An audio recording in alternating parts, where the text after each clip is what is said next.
Welcome to World Cinema Reviews. This is your host, Frank the Vamp.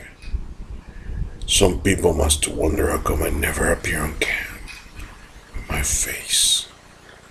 So I decided today to show you my face as I really am. I hope you like it. In the honor of horror, you like it a lot. 'Cause I do. Anyhow, we're going in for horror month with the different faces of Frank the Vamp, and also showing you some cheesy movies all around the world. I got the clown from last time, so a little bit different presentation every time, as I feel like it.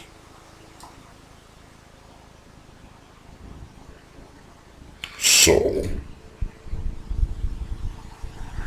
we're gonna talk about movie very maybe should not be so cheesy in the entry.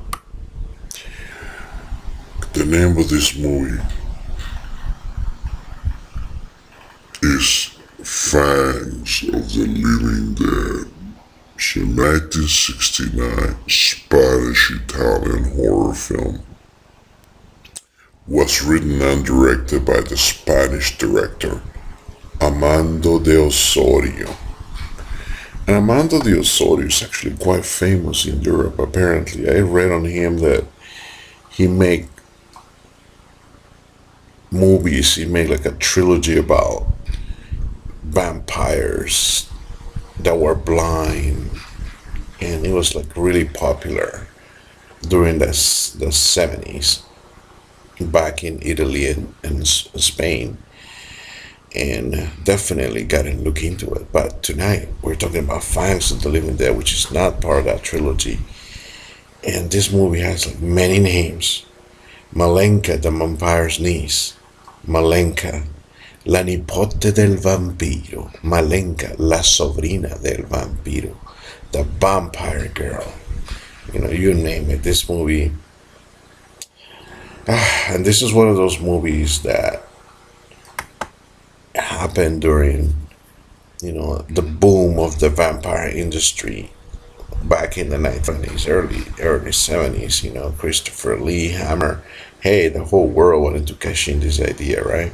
So why not just keep producing vampire films? This film had a lot of promise, I tell you. It was about this girl who inherits a castle, in the middle of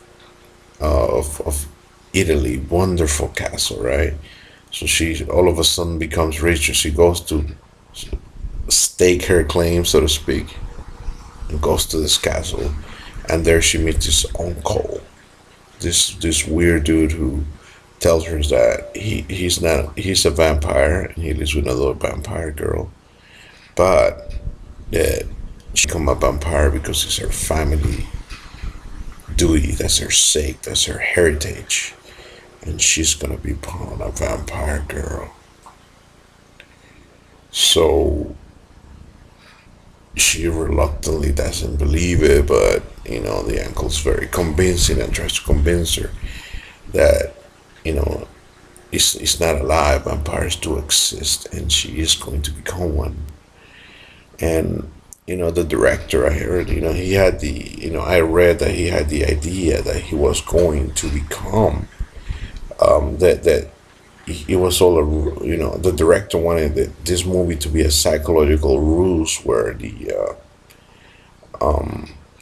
it basically is the twist was going to be that the vampires were not vampires, and it was all a plot to get her to be mentally crazy so that he can become the total owner of the castle and have her committed as a crazy girl that believes she's a vampire.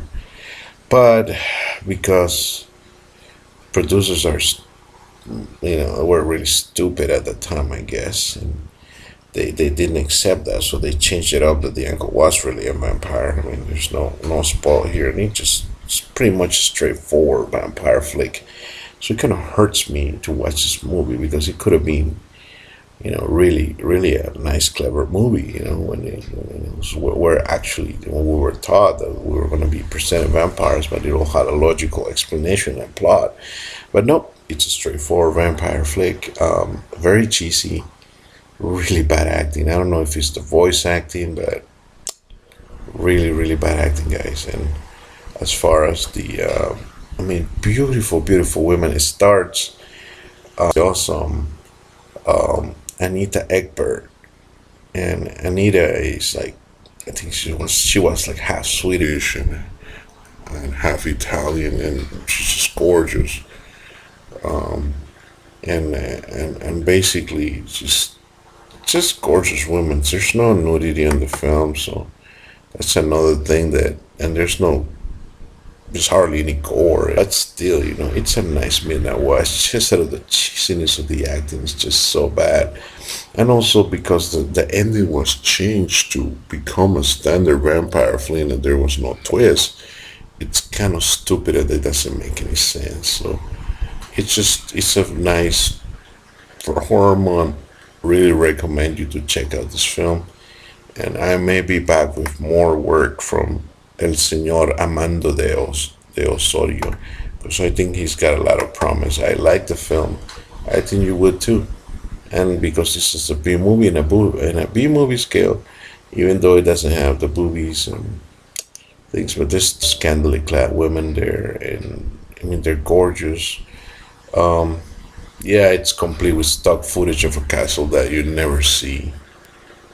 I mean, you just see the set. It's a very cheap set, and you can tell the low budgetness of it. But as far as horror month, I definitely, definitely will say that this is a film for you to sink your fangs into.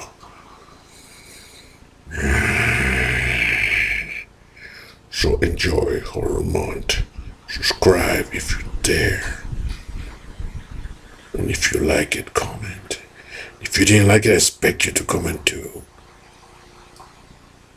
Sweet dreams, kiddies. Sweet dreams.